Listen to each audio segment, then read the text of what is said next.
বন্ধুরা, অনেক দিন পরে বাড়ি থেকে বেরিয়েছিলাম, একটু ঘুরতে গেছিলাম আমার মাকে নিয়ে। এখন ঘুরতে বেরোলে তো একটু খাবার খেতে হয়। এখন সেইভাবে আমানিয়াতে গেছিলাম, সেখান থেকে একটি চিকেন হান্ডি দম বিরিয়ানি এনেছি, আর ওখানে বসে একটি মটন বিরিয়ানি খেয়েছিলাম।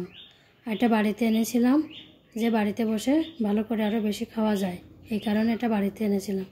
এখন এটা দেখুন, এর খুলে দেখলাম যে হাঁড়ির তলাটাতে দিয়েছে মশলার চিকেন। এটা চিকেন এনেছিলাম, চিকেনে ওটার সঙ্গে দিয়েছিল একটা গ্রিন স্যালাড আর একটা হচ্ছে রায়তা। আর এটাকে উপর দিয়ে বেশ খুব ভালো করে ময়দার প্রলেপ দিয়েই মনে হলো যে আটকানো।